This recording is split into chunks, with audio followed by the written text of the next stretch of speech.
जय हिंद।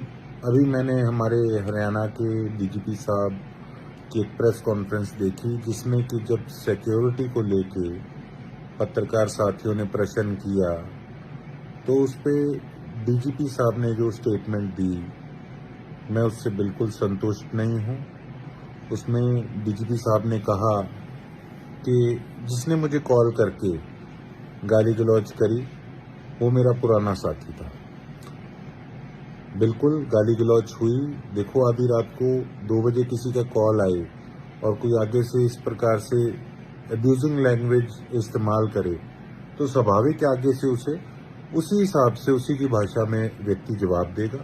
मैंने भी दिया और उसमें मुझे पहले पता भी नहीं था कि वो शख्स आखिर बोल कौन रहा है।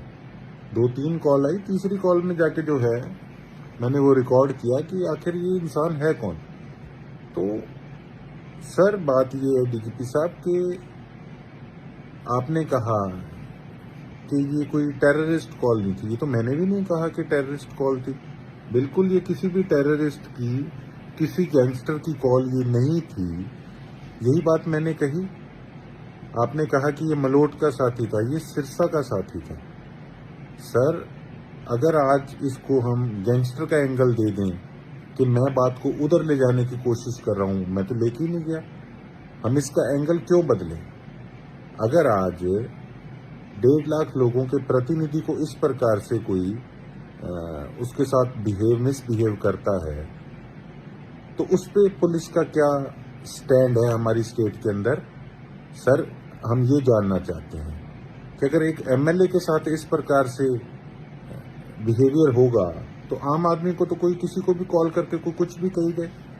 क्या ये सीरियसनेस हमारे पुलिस प्रशासन की, हमारे लोगों के प्रति है? चलो, वो तो साथी मेरा पुराना था, कोई हम में विवाद नहीं था। चलो, जो बात हुई, हम तो एक ही शहर के हैं, कल को ये चीजें रिजॉल्व भी हो सकती हैं। लेकिन ये पुलिस प्रशासन पे आज उनकी कार्य प्रणाली पे प्रश्न चिन्ह खड़ा हो गया कि कितनी लाइटली आज पुलिस प्रशासन इन चीजों को ले रहा है।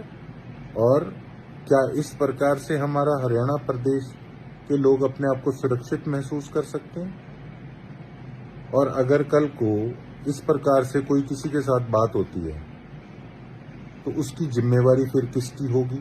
मैं अपनी बात नहीं कर रहा कि अगर किसी के साथ भी इस प्रकार से कोई बात होती है तो क्या हम उस चीज की वेट करेंगे कि अगले का किसी का नुकसान हो तो उसके बाद फिर कार्रवाई की जाएगी?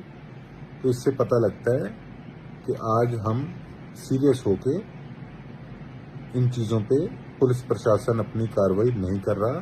सर, हमारी आपसे यही उम्मीद है कि सही ढंग से बिल्कुल फेयर जो काम है वो होना चाहिए, जिससे कि हमारे प्रदेश के लोग जो हैं वो अपने आप को हरियाणा के अंदर सुरक्षित महसूस करें। धन्यवाद। जय हिंद।